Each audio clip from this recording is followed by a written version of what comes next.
भारत की संस्कृति का बहुत बड़ा आधार हमारे त्योहार और परंपराएं हैं। लेकिन हमारी संस्कृति की जीवंतता का एक और पक्ष है।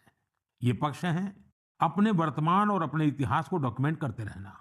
हमारी असली ताकत वो ज्ञान है जिसे सदियों से पांडुलिपियां मैन्युस्क्रिप्ट के रूप में सहेजा गया है।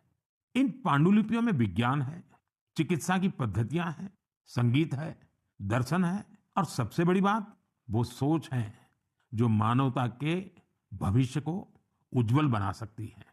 साथियों, ऐसे असाधारण ज्ञान को, इस विरासत को सहेजना हम सबकी जिम्मेदारी है। हमारे देश में हर कालखंड में कुछ ऐसे लोग हुए हैं जिन्होंने इसे अपनी साधना बना लिया। ऐसे ही एक प्रेरणादायक व्यक्तित्व है मणि मारन जी, जो तमिलनाडु के तंजावुर से हैं।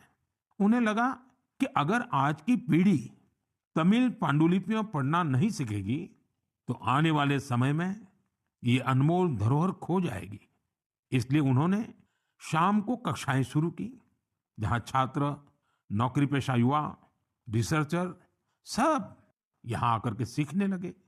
मणि मारन जी ने लोगों को सिखाया कि तमिल सुवड़ियल यानी पाम लीफ मैन्युस्क्रिप्ट को पढ़ने और समझने की विधि क्या होती है। आज अनेकों प्रयासों से कई छात्र इस विधा में पारंगत हो चुके हैं। कुछ स्टूडेंट्स ने तो इन पांडुलिपियों के आधार पर ट्रेडिशनल मेडिसिन सिस्टम पर रिसर्च भी शुरू कर दी है। साथियों, सोचिए, अगर ऐसा प्रयास देश भर में हो तो हमारा पुरातन ज्ञान केवल दीवारों में बंद नहीं रहेगा, वो नई पीढ़ी की चेतना का हिस्सा बन जाएगा। इसी सोच से प्रेरित होकर भारत सरकार ने इस वर्ष के बजट में एक ऐतिहासिक पहल की घोषणा की है, ज्ञान भारतम मिशन। इस मिशन के तहत प्राचीन पांडुलिपियों को डिजिटाइज किया जाएगा।